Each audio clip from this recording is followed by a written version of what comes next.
तेजी से पटरी पर लेके और तेज गति से आगे बढ़ा रहे हैं। आदरणीय श्रीमान भूपेंद्र सिंह जी,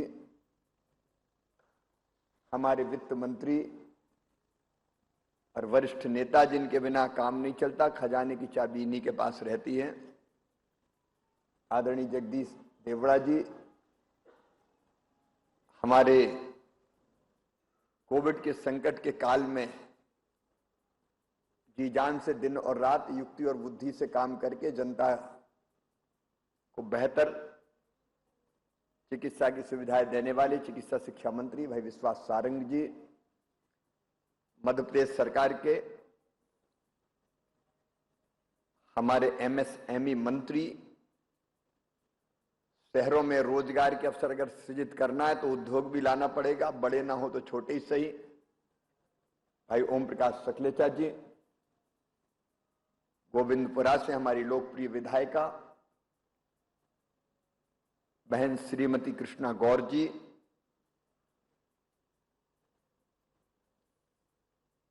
भाई मनीष जी, सभी अधिकारीगण, मेरे कई विशिष्ट अतिथि अलग अलग स्थानों से जुड़े हुए हैं। नाम मैं इसलिए नहीं ले रहा कि किसी का नाम अगर छूट जाए तो ठीक नहीं होगा, क्योंकि मेरे मंत्री साथी ये उज्जैन वाले दिखाई दे रहे हैं, मोहन जी से लेकर पारस जी तक, अध्यक्ष जी से लेकर वरिष्ठगण तक, और इसलिए चाहे वो इंदौर हो, उज्जैन हो, ग्वालियर हो, बुरहानपुर हो, बुरहानपुर में भी हमारे वरिष्ठ नेता सारे मुझे दिखाई दे रहे हैं, चाहे वो अर्चना जी हो, भोसले जी हो, बाकी प्रमुख साथी हमारे। इसलिए नाम मैं संकोच में नहीं ले रहा, किसी का छूटेगा तो वो गड़बड़ लगेगा, और इसलिए मेरे सभी मंत्रीगण, सांसद साथीगण,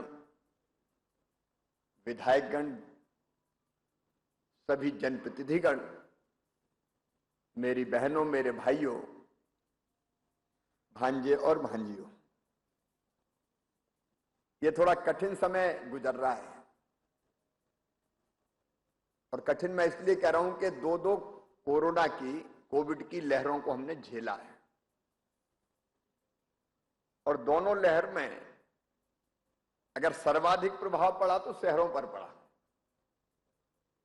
लॉकडाउन, निकल नहीं सकते, आ नहीं सकते, जा नहीं सकते, दुकान बंद, फैक्ट्री बंद, विकास के निर्माण के काम बंद, और इसके कारण सबसे ज्यादा तकलीफ हुई तो हमारे भाई जगदीश देवड़ा जी को हुई, क्योंकि उनके खजाने में पैसा ही नहीं आया।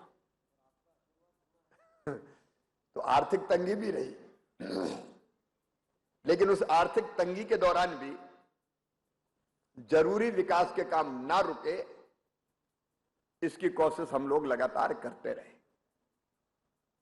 मैं आज अर्बन डेवलपमेंट मिनिस्टर हमारे भूपेंद्र जी को भी बहुत बधाई देना चाहूंगा। उतने कठिन काम समय में सब कामों को पटरी पर लाके विकास की गति न रुकने देना अपने आप में एक चमत्कार से कम नहीं है। और जैसा उन्होंने बताया कि कई मापदंड ऐसे हैं जिसमें मध्य प्रदेश हिंदुस्तान में नंबर 1 पर है। अब अभी तक तो हम कार्यक्रम नहीं कर पा रहे थे, क्योंकि कोविड की गाइडलाइन का पालन करना है,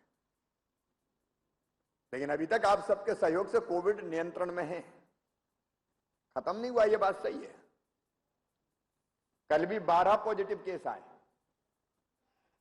8, 10, 12, 18, 22 ये आते ही रहते हैं। इसका मतलब वायरस है, इसलिए सावधानी भी पूरी रखनी है। शहरों में तो मास्क जरूरी है, हम लापरवाही भी बहुत जल्दी होते हैं, बहुत जल्दी भूल भाल जाते हैं 2 महीने पहले, 3 महीने पहले क्या हुआ था। और उसके साथ साथ मैं बधाई देता हूं हमारी नगरीय जनता को। वैक्सीनेशन का प्रथम जो डोज है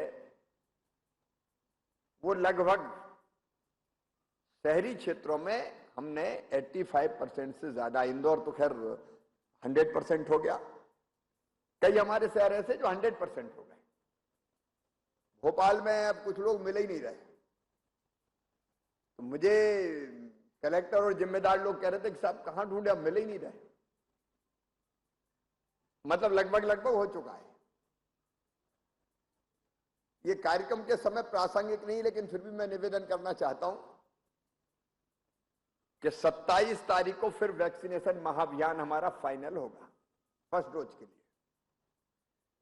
और इसलिए मेरे शहरी भाइयों और बहनों, अगर आपके मोहल्ले में, आपकी गली में, आपके घर में कोई सदस्य जिसकी उम्र 18 साल से ज्यादा हो, बिना वैक्सीनेशन के रह गया हो, तो कृपया करके उसको वैक्सीन जरूर लगवा देना। अगर हमने नियंत्रण किया तो उसका बड़ा काम है हमारा अच्छा वैक्सीनेशन। और वैक्सीनेशन के मामले में भी आज मुझे बताते हुए गर्व है, हम नंबर 1, नंबर 2 इससे पीछे नहीं है, नंबर 1 पे ही हैं आज। और उसके लिए मैं जनता को बधाई देता हूं। और इसलिए अब हम, चूंकि कोरोना कोविड अब कंट्रोल में है, लापरवाह नहीं रहना, सेकेंड डोज भी पूरा लगवाना है। लेकिन अब हमको तेजी से आर्थिक गतिविधियां भी शुरू करनी पड़ेगी, विकास के कामों को भी गति देना पड़ेगा। और इसलिए आर्थिक दृष्टि से कठिन काल है, लेकिन फिर भी जुगाड़ तुगाड़ करके हम पैसे की, आवश्यक चीजों के लिए पैसे की कमी नहीं होने दे रहे। और इसलिए मुझे बताते हुए प्रसन्नता है, जैसा आपके सामने ये बात आई भी है कि आज 24 नगरीय निकायों के 1056 करोड़ रुपए के 69 विकास कामों का यहां से लोकार्पण हुआ है। मैं उन शहरों में, सभी 24 शहरों में बाकी जनता को, जनप्रतिनिधियों को बधाई देता हूं। उनमें सभी तरह के काम हैं, सीवरेज की परियोजना, पेयजल की योजना, बस स्टैंड, कॉमर्शियल कॉम्प्लेक्स, उद्यानों का विकास, ट्रैफिक मैनेजमेंट, अनेकों तरह के काम, लाइब्रेरी, शाला भवन, सोलर एनर्जी, प्रधानमंत्री आवास योजना के मकान, इन सब कामों को पूरा करके लोकार्पित किया गया है। और उसके साथ साथ 402 नगरीय निकायों में 299 करोड़ 40 लाख, भूपेंद्र जी 300 ही कर दो ना, ये 60 लाख की ओर काहे को कमी कर दे। 299 करोड़ 40 लाख करोड़ रुपया सिंगल क्लिक के माध्यम से भेजे हैं। और इस निधि का उपयोग भी शहर के विकास में, स्वच्छता में, सॉलिड वेस्ट मैनेजमेंट में, पेयजल की आपूर्ति में और जल के संरक्षण में वो उपयोग कर सकते हैं। मध्य प्रदेश की 30% से ज्यादा आबादी अब धीरे धीरे और बढ़ रही है, 40% के आसपास जल्दी पहुंचेगी, अब हमारे शहरों में रहती है। मुझे बताते हुए प्रसन्नता है, मैं विभाग को बधाई देता हूं। पहली जरूरत अगर शहरों में किसी चीज की है तो वो स्वच्छता की। इस संदर्भ में मैं डेंगू का भी उल्लेख करना चाहूंगा। बीच में थोड़ा डेंगू का चक्कर जबलपुर में, मंदसौर में, कुछ भोपाल में, इंदौर में, लेकिन डेंगू पनपता है मच्छर से, और लार्वा से फिर वो मच्छर बनता है। जहां पानी के गड्ढे हो, पानी भरा हो, बर्तनों में पानी हो, कूलर में पानी हो, उस पानी को उलटते पलटते रहना। स्वच्छता पहली आवश्यकता है। और मुझे गर्व ये कहते हुए कि मध्य प्रदेश स्वच्छता के हर एक मापदंडों पर देश में सबसे खरा राज्य है। इंदौर जैसे राज्य ने तो चमत्कारी किया है, आप जानते हैं, 4 बार देश में स्वच्छता में प्रथम आया है। लेकिन हमारे इंदौर के साथ साथ भोपाल हो, उज्जैन हो, जबलपुर हो, ग्वालियर, छोटे भी अनेकों शहर इस मापदंड पर खरे उतरे हैं। हमारे शहर गंदगी से मुक्त हों, प्रदूषण से मुक्त हो, बीमारी से मुक्त हो, अपराध से मुक्त हो, माफियाओं से मुक्त हो, वो अभियान भी हमारा निरंतर चल रहा है। कल मैंने एक बात कही है, विभाग भी, कलेक्टर्स भी, नगरीय निकाय भी ध्यान रखेंगे, हमारी विकास की योजनाओं में गरीबों को स्थान जरूर रहना चाहिए। आखिर झुग्गियां क्यों पनपती है? झुग्गियां इसलिए पनपती कि काम करने शहर में आए लोग, रहने की जगह नहीं तो कहीं न कहीं तो घर बनाएंगे, तो झुग्गी बन जाती है। हमने संकल्प लिया है कि झुग्गी मुक्त शहर बनाएंगे। प्रधानमंत्री श्रीमान नरेंद्र मोदी जी का मैं हार्दिक अभिनंदन करता हूं। प्रधानमंत्री आवास योजना के अलग अलग घटक के जो योजनाएं हैं, उनके माध्यम से भी हम गरीब भाई और बहनों को भी पक्की छत देने का प्रयास कर रहे हैं, और ये हमारा संकल्प है। मध्य प्रदेश की धरती पर कोई गरीब बिना छत के नहीं रहेगा। अगर जगह कम है तो हम मल्टी बनाएंगे, फ्लैट बना के उसमें वो छोटा दें लेकिन मकान देंगे। और भूपेंद्र जी से मैं आग्रह करना चाहता हूं कि शहर की योजनाओं में आने वाले समय क्योंकि शहरों का विस्तार होगा। अभी हमने माफियाओं से जमीन मुक्त करवाई जाती, अतिक्रमण जिन लोगों ने किया था, उसमें हमने फैसला किया कि जो शहर में जो जमीनें मुक्त हुई है वहां गरीबों के मकान बनाए जाएंगे, माफियाओं से, अपराधियों से छुड़ाएंगे और गरीबों के मकान वहां बनाएंगे। जरूरत पड़ेगी तो वहां पट्टे भी देंगे और जरूरत पड़ी तो मल्टी भी बनाएंगे, लेकिन आवास एक बड़ी जरूरत है और गरीब की सबसे बड़ी आवश्यकता है। इसलिए आज प्रधानमंत्री आवास योजनाओं के अलग अलग घटक के कई काम पूरे हुए और हमारी बहनों को विशेष रूप से मकानों का उपहार मिला है। आप जानते हैं कि एक समय था, बच्चे नहीं जानते होंगे, जब हमारे शहरों का शहरी स्वरूप ही नहीं था। 15 साल में हमने शहरों के स्वरूप को बदला है। एक नहीं, अनेकों उपलब्धियां हमारी है। हमने सीवरेज की प्रणाली को विकसित किया, नहीं तो खुले में गंदगी बहती थी। इस दौरान पूरे प्रदेश में युद्ध स्तर पर अभियान चला है और छोटे छोटे शहरों में भी सीवेज के सिस्टम को हमने डेवलप किया है। कई जगह काम चल रहा है। एक दिक्कत जरूर आती है, जब सीवेज के लिए खुदाई होती है तो सड़कें बर्बाद हो जाती है। तो कई शहरों से ये समस्या आई कि शहर की सड़कें खराब हो गई, लेकिन अधिकारी इस बात का ध्यान रखेंगे कि सड़क में सीवेज के लिए सड़क को खोदना है तो उसका मतलब यह कि बाद में उसको रिस्टोर करना, वैसी की वैसी करना है, और इसलिए उस तरफ भी हम ध्यान देते जाएंगे। प्रधानमंत्री आवास योजना के 8,37,000 मकान स्वीकृत हुए थे, जिनमें से 3,32,000 पूरे हो गए हैं। आगे हम लगातार इस दिशा में काम करते रहेंगे। शहर में अगर गरीब आए, मजदूर आए, तो सस्ते भोजन की व्यवस्था हो जाए। इसलिए दीनदयाल रसोई योजना, जहां सस्ती दरों पर भोजन गरीबों को मिल जाए, रात्रिकालीन आश्रय, रैन बसेरा जैसे, जिसके कारण सड़कों पर न सोना पड़े।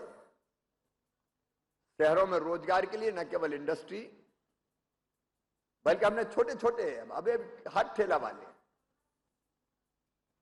फुटपाथ पर सामान बेचने वाले, गुमटियों में छोटा मोटा काम करने वाले, कई बार उनकी आजीविका कठिनाई में पड़ती है। पीएम स्ट्रीट वेंडर योजना के अंतर्गत भूपेंद्र सिंह जी बता रहे थे आपको, मध्य प्रदेश नंबर 1 पे हमने 10-10 हजार रुपए का ब्याज मुक्त ऋण लाखों हमारे ऐसे भाई बहनों को दिलवा के उनकी जिंदगी को बदलने की कोशिश की है, और वो अभियान हमारा लगातार चल रहा है। लेकिन शहरी विकास में इन स्ट्रीट वेंडर्स का भी स्थान होना चाहिए। कई जगह हम स्वच्छता के नाम पे मैं अभी भोपाल में गणेश जी की प्रतिमा लेने गया गणेश चतुर्थी के दिन। तो आनंद के साथ हम जा रहे थे, रिमझिम फुहारें भी आ रही थी। जब गणेश जी लेके हम लौटे तो 2-3 फल वालों के फल जमीन पर रखे हुए थे। वहीं चिल्लाए मामा। तो मुझे पता चला जब मैं गया था तो फल ठेले में रखे थे, अब जमीन पे धरे। मैंने नगर निगम कमिश्नर से तुरंत कहा कि वीआईपी का मतलब ये नहीं कि गरीब की रोजी रोटी बर्बाद हो जाए, मेरे घर पहुंचने के पहले इनके फल इनके ठेले में लग के बिक्री शुरू हो जाना चाहिए। अब मैं सभी से कह रहा हूं, स्वच्छता और व्यवस्था चाहिए, लेकिन गरीब की रोजी रोटी की भी उचित व्यवस्था चाहिए। और ये दोनों चीजें, एक स्ट्रीट वेंडर को लोन भी मिले, गारंटी सरकार लेगी, ब्याज हम भरेंगे, लेकिन उसके साथ साथ व्यवस्था बनाने में उनका स्थान हम सुनिश्चित, ये दोनों काम हो सकते हैं। रोजगार के साधन जरूरी, शहरों में रोजगार ज्यादा मिलता तो लोग शहरों में आएंगे, आने तो शहर में। गांव का स्वरूप ही बदलने की कोशिश कर रहे हैं, स्मार्ट विलेज की भी हमारी कल्पना है, लेकिन शहर की प्लानिंग में ये छोटे छोटे व्यवसायियों का भी स्थान होना चाहिए। और वो भूपेंद्र जी के नेतृत्व में बहुत ठीक दिशा में हो रहा है। स्मार्ट सिटी में हमने इंक्यूबेशन सेंटर की स्थापना भी इसलिए की कि हमारे नौजवान बेटे बेटियों को इनोवेशन का मौका मिले। स्वच्छ भारत मिशन में आप जानते हैं कि हमारे 296 निकाय ओडीएफ प्लस आए। मैं विभाग को बधाई देता हूं, इंदौर हमारा पहला वाटर प्लस शहर बना है। 300 से अधिक शहरों में स्रोत पर ही 100% कचरे का पृथक्कीकरण का काम हुआ है और 75% जो सॉलिड वेस्ट था उसका पुनर्चक्रण किया जा रहा है। लैंडफिल साइट की स्थापना हुई है। बस आधारित इंटरसिटी पब्लिक ट्रांसपोर्ट को बढ़ावा दिया जा रहा है और गुड गवर्नेंस की दृष्टि से भी कई काम विभाग ने किए। नगरीय निकाय की सभी सेवाएं ई नगर पालिका के माध्यम से उनको ऑनलाइन करने का काम हुआ है। भवन अनुज्ञा, बिल्डिंग परमिशन, ये कठिन काम है, कई बार उलझ के रह जाते हैं लोग, चक्कर लगाने पड़ते थे।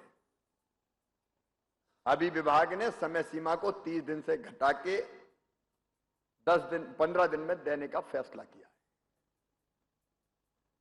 इसका प्रभावी क्रियान्वयन भूपेंद्र जी देख रहे हैं। हमने इसके साथ साथ ही कंपाउंडिंग की, थोड़ा बहुत ज्यादा बन गया, अब बन गया तो पूरा तोड़ने की जरूरत नहीं है, थोड़ा पैसा लेके रेगुलर हो जाए। एक नहीं, ऐसी अनेकों योजनाएं विभाग ने बनाई है जो अपने आप में महत्वपूर्ण है और उसके लिए भी मैं भूपेंद्र जी को और उनकी पूरी टीम को बधाई देना चाहता हूं। अलग अलग योजनाओं के लिए राशि स्वीकृत की गई है और इसलिए इस समय उल्लेखनीय काम विभाग में हो रहा है। शहरों की सूरत बदल रही है। स्वच्छता सर्वेक्षण में जैसा मैंने जानकारी दी, इंदौर तो प्रथम है, भोपाल स्वच्छतम राजधानी है। स्मार्ट सिटी मिशन अंतर्गत इंडिया स्मार्ट सिटी कॉन्टेस्ट के अंतर्गत हमारे उत्कृष्ट राज्य को 11 उत्कृष्ट पुरस्कार प्राप्त हुए हैं। मैं उनके विस्तार में नहीं जाना चाहता, लेकिन ये काम निरंतर जो अच्छे चल रहे हैं ये लगातार जारी रहे। मेरे बहनों और भाइयों, कई लोगों ने किसी से प्लाट खरीदा और मकान बना लिया। उस समय कोई रोका टोकी भी नहीं हुई जब मकान बन रहे थे। और ये मकान कोई 40 साल पहले बनाए, कोई 30 साल पहले बनाए, कोई 20 साल पहले बनाए, और बाद में ये कह दिया गया कि ये तो कॉलोनी की कॉलोनी अवैध है। अब जिंदगी भर की कमाई लगा के अपना आशियाना बनाया और हमने कह दिया अवैध कॉलोनी है। हमने फैसला किया और यह तय किया कि सभी अवैध कॉलोनियों का नियमितीकरण किया जाएगा। पुरानी कॉलोनीज की मैं बात कर रहा हूं, लेकिन नई ना बने। और ऐसे लोग बिल्डर, मैं ईमानदार बिल्डर की बात नहीं कर रहा, प्लाट काटे, सुविधाएं दी नहीं, परमिशन पूरी है नहीं और भाग गए। अगर ऐसी गड़बड़ वैसे अब होगी नहीं और पहले भी की होगी तो उनके खिलाफ कार्रवाई की जाएगी। लेकिन हमने अवैध कॉलोनी को वैध करने का फैसला किया। कंपाउंडिंग की सीमा जिसकी मैं बात कर रहा था 10% से बढ़ा के 30% कर दिया। कानून में परिवर्तन किया। संपत्ति कर और जल कर के भी भारत सरकार के निर्देश के अनुसार आवश्यक संशोधन किए। एक नहीं, ऐसे अनेकों कदम शहरों के विकास के साथ साथ जनता की सुविधाओं के लिए उठाए गए हैं। मैं अपने सभी नागरिक बहनों और भाइयों से और विशेषकर हमारे अधिकारी और जनप्रतिनिधियों से यही निवेदन करना चाहता हूं कि आज जो राशि दी जा रही है उसका बेहतर उपयोग सुनिश्चित करें। जो सुविधाएं जनता को दी है उनका बेहतर लाभ उनको मिले, और उसके साथ साथ जो हमारी योजनाएं, रोटी कपड़ा मकान, पढ़ाई लिखाई दवाई रोजगार का इंतजाम, उनको ठीक ढंग से इंप्लीमेंट करें। सभी नागरिक बहनों और भाइयों को मैं हृदय से बधाई देता हूं जिनको ये सौगातें मिली है। और इस संकल्प के साथ शहर बढ़ेंगे, तेजी से बढ़ेंगे। आर्थिक संकट में भी हम अपने शहरों के विकास में आवश्यक कामों के लिए धन की कमी नहीं होने देंगे और अपराध मुक्त शहर हों, माफियाओं को ठिकाने लगाने का काम चलता रहे और आम जनता की जिंदगी में खुशहाली आए, उसके लिए हम काम करते रहेंगे। आप सब इस वर्चुअल माध्यम से जुड़े, क्योंकि मेरा 3:15 बजे दिल्ली में ऊर्जा मंत्री जी से मेरी भेंट है, इसलिए लंबी चर्चा मैं नहीं करूंगा।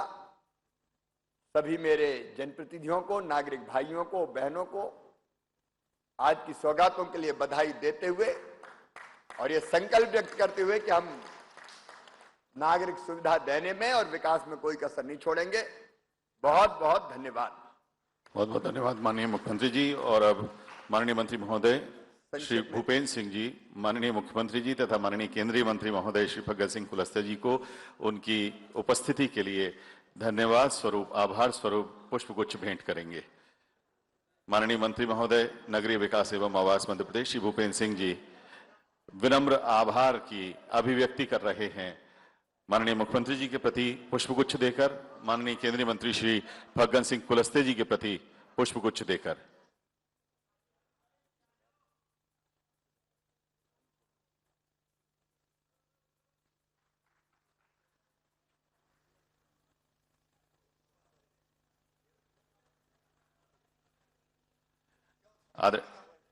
आदरणीय देवी सज्जनों, केंद्रीय मंत्री महोदय माननीय श्री फग्गन सिंह कुलस्ते जी प्रस्थान कर रहे हैं और अब माननीय मुख्यमंत्री जी 3 लोकेशंस पर संवाद कर रहे हैं। जल्दी से कर ले। एक साथ सभी की विंडो ऑन रहे। इंदौर, उज्जैन, बुरहानपुर। माननीय मुख्यमंत्री जी सबको देख पा रहे हैं और बातचीत कर रहे हैं। सभी जगह टेक्निकल टीम ध्यान दें, थ्रू रखें चैनल को। Thank you. नाम बताएं जिनसे बात करनी है। सबसे पहले इंदौर में चल रहे हैं सर हम, शिवालय परिसर दूधिया देवगुराड़िया में। वहां पे हमारी हितग्राही हैं गायत्री भगोरे जी, वो वहां मौजूद हैं इंदौर में, और उनके बिल्कुल बगल में उनकी बिटिया रानी बैठी हैं 3। गायत्री जी, माननीय मुख्यमंत्री जी आपसे बात करेंगे इंदौर में। गायत्री बहन नमस्कार। नमस्कार सर। आपके साथ तो सांसद जी भी बैठे। जी सर। और बेटी भी बैठी है। Yes sir. बेटी जिनकी गोद में बैठे हैं वो कौन है आपके? मेरे हस्बैंड है हाँ, तो मैं समझ श्री गया आशीष था। भगोड़े। अब मुझे पता था कि साहब ही होंगे, लेकिन मैंने कहा एक बार पूछ लूं। कैसा लग रहा है आज? तो आपको सर बहुत खुशी हो रही है। क्या फ्लैट आज आप मिला है आज आपको? जी सर। ये ईडब्ल्यूएस का फ्लैट है। इसमें आपको क्या क्या करना पड़ा, जरा बताइए सबको।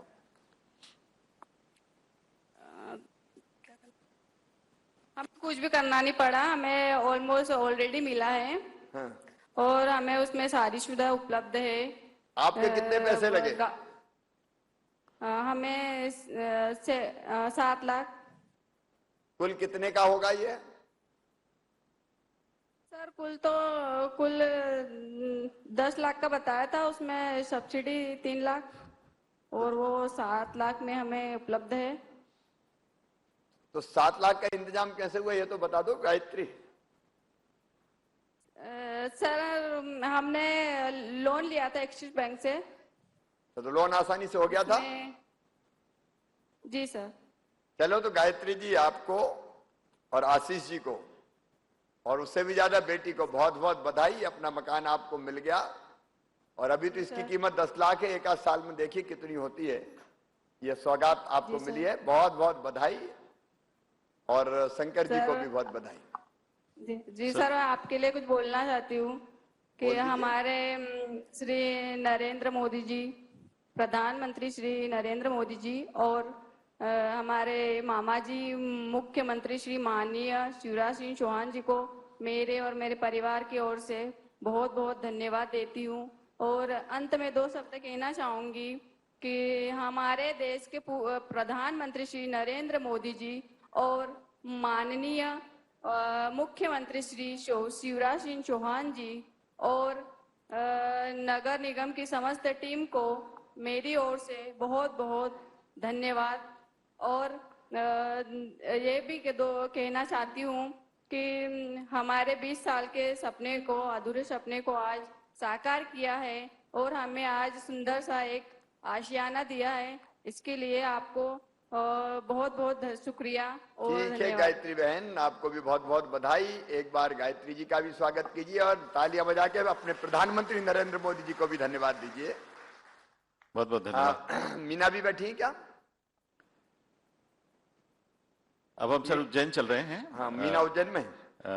उज्जैन में सर श्रीमती उषा डोर हैं, आप व्याख्याता हैं और प्रभारी प्राचार्य हैं शासकीय माध्यमिक उच्चतर विद्यालय महाराजवाड़ा में। यहाँ हमने जो इंदौर में मीना जी हैं सर। दो तय हुआ था ना। मीना बैठी हैं इंदौर में। हाँ बैठी हैं। पूर्व महापौर और विधायक मालिनी जी भी बैठी हैं। मालिनी जी भी बैठी हैं सर, आकाश जी भी बैठे हुए हैं और सर। आकाश जी भी बैठे हैं। उज्जैन में भी बहुत लोग बैठे हैं सर। मीना, आपको बहुत बहुत बधाई। मेरी आवाज आ रही? मीना, आप माइक ऑन करो।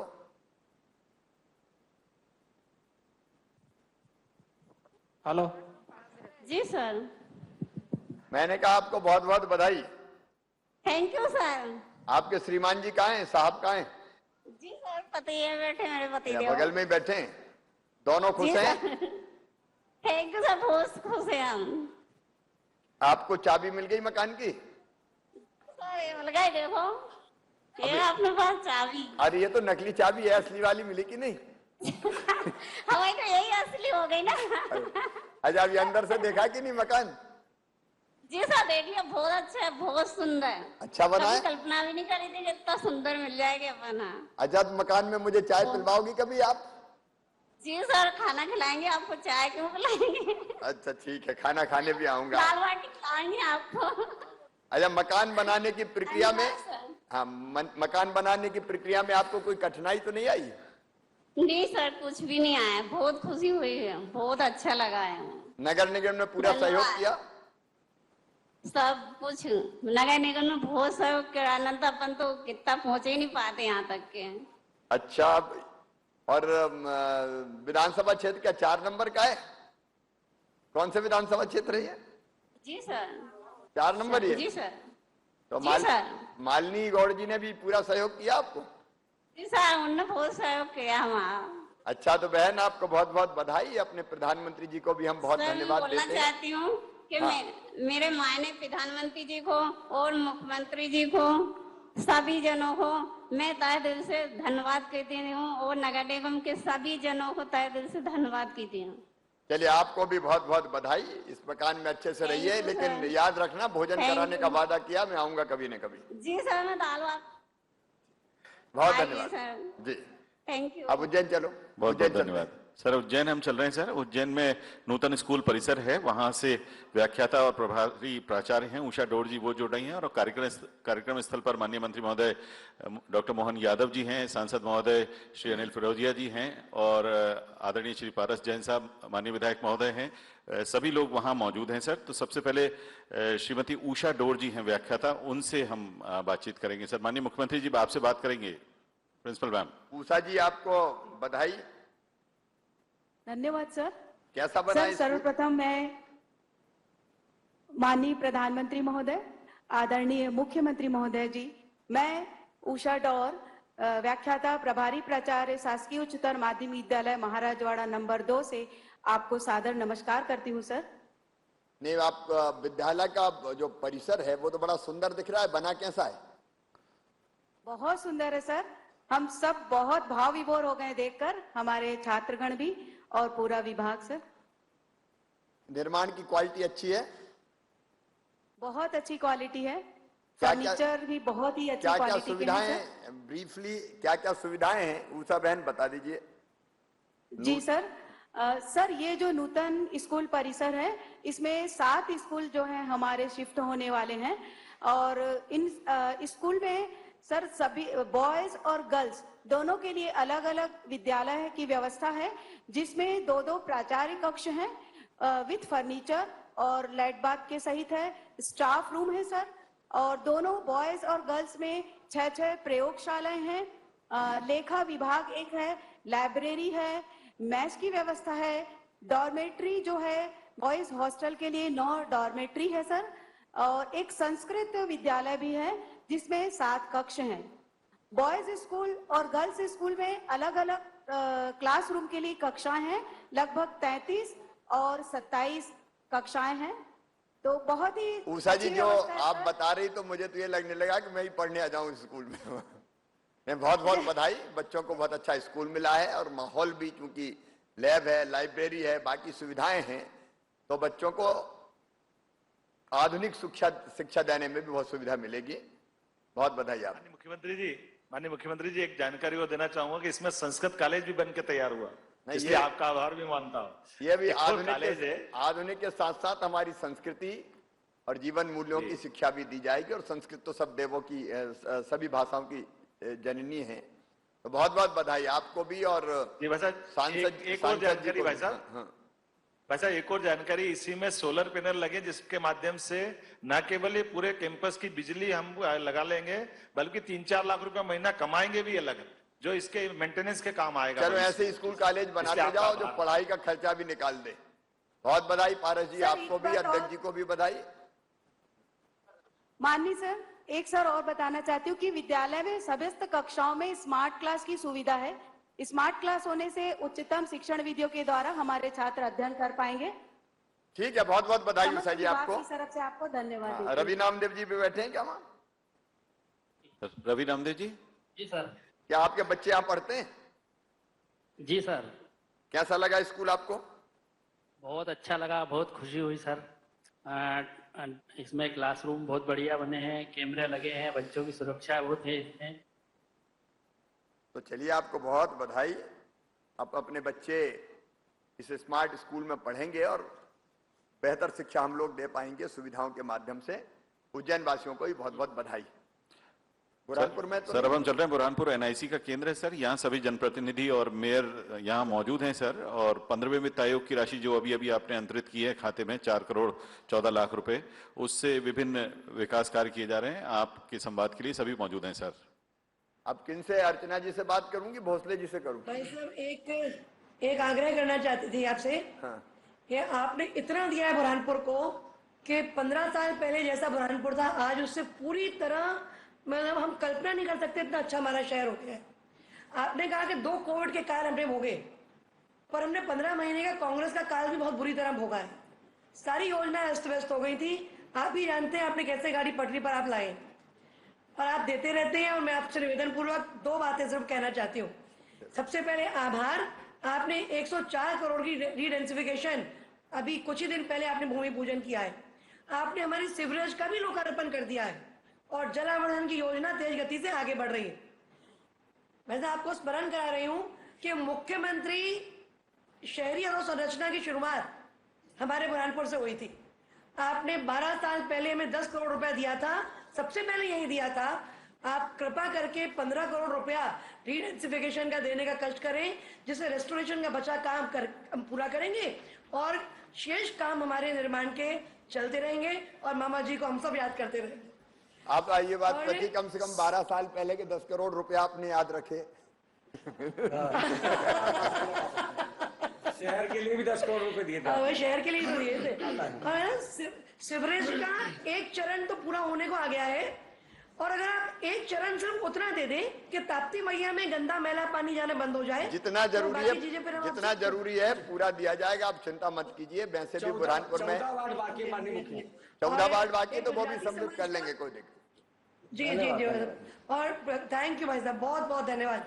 गुजराती समाज का मसला है बस वो आपके और माननीय भूपेंद्र सिंह जी के लीडरशिप में वो हो जाएगा। भूपेंद्र जी को अधिकृत कर रहा हूँ, जरा बात करके, गुजराती हो और बाकी भी कोई समाज हो तो सब मामले निपटाएं। हम मामले निपटाने के लिए आप चिंता मत कीजिए। 4 करोड़ के लिए आभार आपका साहब। ठीक है भोसले जी, आपको भी बधाई। लगवे जी और हमारे धन्यवाद साहब। ज्ञानेश्वर जी, जितने लोग मुझे दिखाई दे पा रहे हैं, मनोज की भी मुंडी थोड़ी सी दिखाई दी थी, फिर पीछे चली गई। तो सभी मित्रों को, क्योंकि मुझे तुरंत निकलना पड़ेगा नहीं समय पे। हाँ मनोज, एक छोटा निवेदन था वैसे मेरा। हाँ अभी नगर निगम कमिश्नर द्वारा और 6 प्रस्ताव बना के भेजे सरकार को। यहाँ क्या है, सीवरेज और जल आवर्धन योजना के कारण रोड की हालत थोड़ी हमारी खस्ता हुई है पिछले सालों में। वो रोड बनने के लिए कोई राशि मिल जाए हमको तो बुरहानपुर की रोड सड़कें जो थोड़ी खराब हुई है उधर जाएगी। पहले सीवेज के लिए खोदो। अब मैं देखूंगा रिस्टोर ठीक से हुआ कि नहीं, और जरूरत पड़ेगी तो ठीक करेंगे। चिंता काय को करते हो। देखो एक जमाना था जब प्रदेश में गड्ढों के अलावा कुछ नहीं था। आज मुझे खुशी इस बात के लिए कि अब कहीं गड्ढा हो जाता तो वो मुद्दा बनता तुरंत। फलानी कॉलोनी में गड्ढा, मेन रोड की कॉलोनी में गड्ढा, तो वो मुद्दा बन जाता है। लेकिन ऐसे गड्ढे भी भरेंगे, ठीक है। माननीय मामा जी, एक निवेदन था मामा जी आखिरी। अरे जल्दी कर लो, मुझे समझ नहीं, मुझे दिल्ली में मंत्री जी के पास पहुंचना था। हाँ। जल्दी बोलो मनोज। आवासीय परमिशन लेकर जो लोग व्यवसायिक मकान वगैरह बना चुके हैं उनको रेगुलर करने के लिए कुछ कानून मध्य प्रदेश लेवल पर करिए। ये समस्या पूरे मध्य प्रदेश भर की है। ठीक है तारवाला जी, उस दिशा में भी प्रयास करेंगे। मैंने जैसा निवेदन किया 3:15 बजे मेरी ऊर्जा मंत्री जी के साथ दिल्ली में